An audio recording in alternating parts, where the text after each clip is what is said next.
Welcome back to Cord Cutting today, where we break down some of the biggest stories happening in the world of cord cutting right now, including Paramount selling Nickelodeon or Cartoon Network. We'll tell you what's happening there and explain how they could sell Cartoon Network.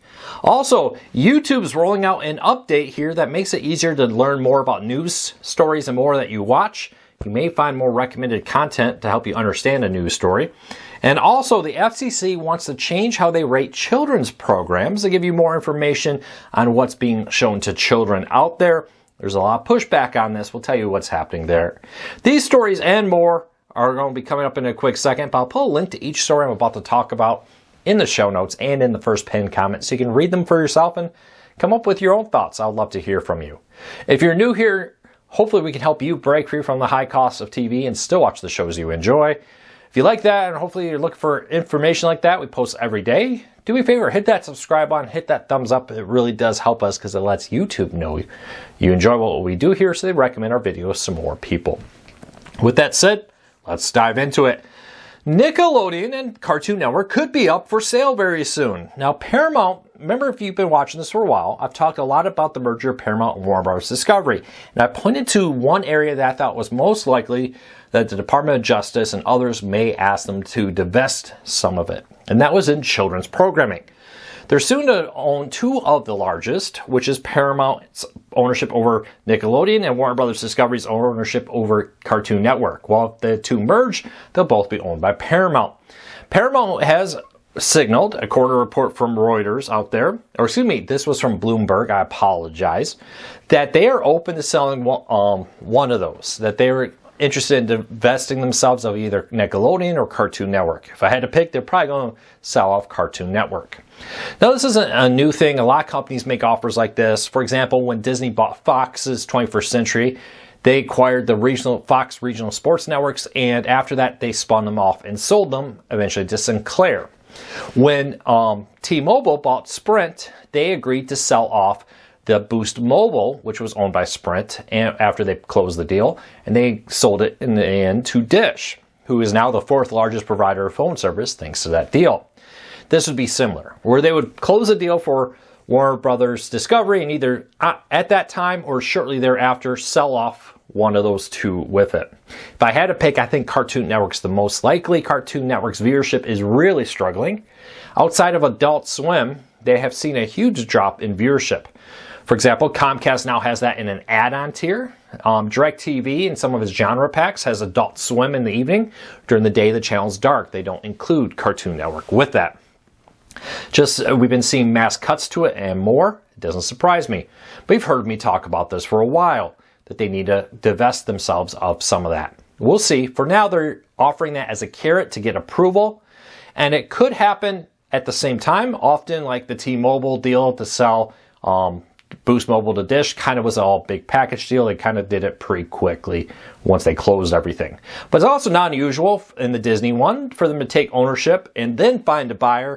And they get a certain window, a month, a year, a couple months, whatever it may be, to close that deal after they close the deal to buy the whole of Warner Brothers Discovery. So we'll have to wait and see who gets it. A lot of people in the comments are saying they want Disney to do it. I don't think the Department of Justice is going to approve that. Either buying Cartoon Network or Nickelodeon. Disney's the other biggest owner of children's programming with the Disney Channel, Disney Junior, etc. Adding either Cartoon Network or Nickelodeon would probably not be something they want. My one big question here, Adult Swim. Will Paramount keep Adult Swim? They technically have always been two separate networks, but they share the same channel number. They just air at different times and they get rated differently. It's very possible that Paramount keeps Adult Swim and sells Cartoon Network and kind of spins Adult Swim off into its own channel. Watch that closely. There's been rumors for a while that Warner Bros. Discovery had considered making Adult Swim a 24/7 cable network. We'll watch that closely. All right, let's keep moving along. If you're a fan of YouTube, and assuming you are, you're watching it here, you may have noticed on news videos on Android and other mobile devices, a new pop-up section underneath the video to show you more ways to learn about a video, find in-depth areas. Now, this is not necessarily new, they've had it for a while, but they've been expanding this to new partners. For example, many local TV stations owned by Nexstar and others have recently started the feature, so if you started watching a news story about the weather or something, you may find up pop-ups at the bottom to tell you more about it, where you can find latest newer videos about that topic and more in-depth coverage on that topic you're watching. It says YouTube's using AI to predictively link types of news together about conflicts, weather events, and more, and show them all in one spot, including giving you more updated videos and more in-depth video options about a topic. It's great to see YouTube investing in news, as many people now say YouTube is the main way they get their news coverage. All right, let's keep moving along. The FCC is looking at how it rates children's programs and is asking for information. Now, they're arguing here that they need to be a little bit more detailed on what's in it, citing complaints over adult themes inside of children's programming. The FCC is launching that. Now, others have come out and argued that the FCC is trying to crack down on freedom of speech in children's programming with it. The FCC was tasked by the 1996 Telecommunications Act to rate and regulate children's programming. You've probably seen the ratings with like V for violence in it, language for L, S and D for suggestive dialogue, and more with it all. You may have noticed there, now they want to expand that and maybe give more details on exactly what's in each programming, as the FCC says they want to give parents more control of it.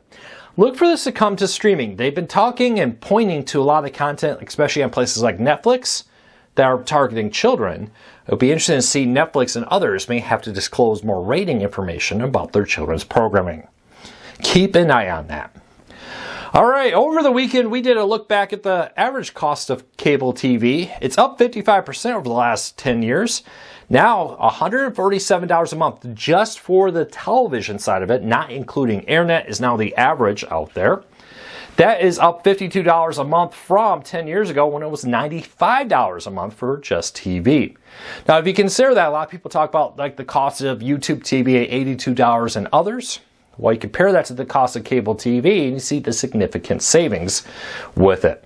But cable TV keeps going up in cost, and keep an eye. I suspect we're going to see a lot of big price hikes here soon with it, as a lot of content companies and renewals are underway right now. But over a 50% jump in the price of TV since on cable television in the last 10 years. All right, let's keep moving along. Fox News has made some big changes to its sports outlet news. They back in 2021, they bought the news organization Outkick, and they're now fully integrating it into their Fox Digital. Had been running as an independent operation. Fox News is rolling that in there, as they seem to be getting ready to make a bigger push into sports news and investing more into FS1 with us too.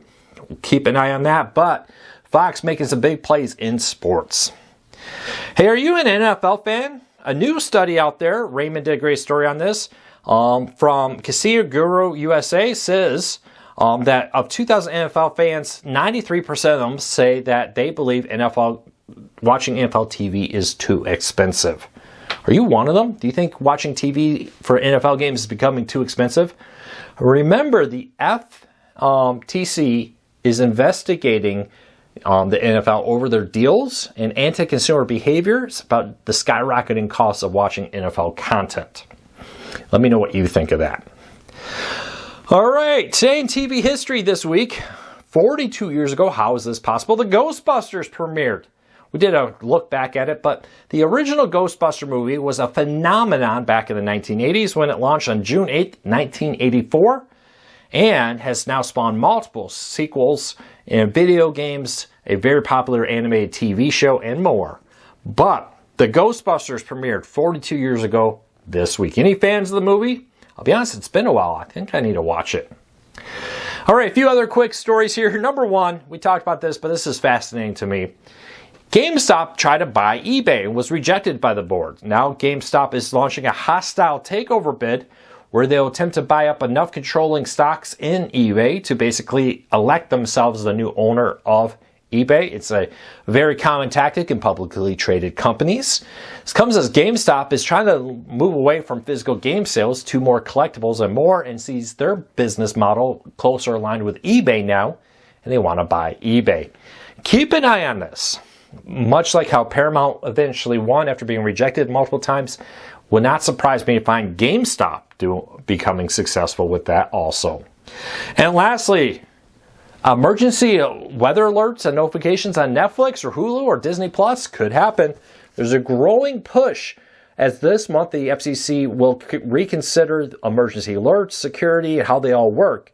But there's a growing push amongst advocates that to require streaming services to have emergency alerts just like your local television, using your location-based services like your IP and more to figure out where you are and then deliver weather alerts to your location. The argue is that's how most people watch TV now, and if there's ever a major emergency, you may need to know about it. Putting them on streaming services may be one of the greatest ways to get people's attention going forward.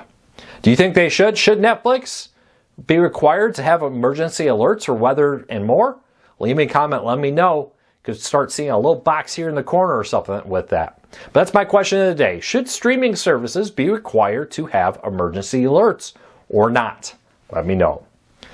Well, that's it for today. I hope you have a fantastic day. Don't forget, we got a daily newsletter that goes out every morning with these stories and more. Check out the show notes and in the first pinned comment, you'll find a link there to them. If you like what we do, hit that subscribe button, hit that thumbs up. And until next time, take care, be safe. I'll see you all again real soon.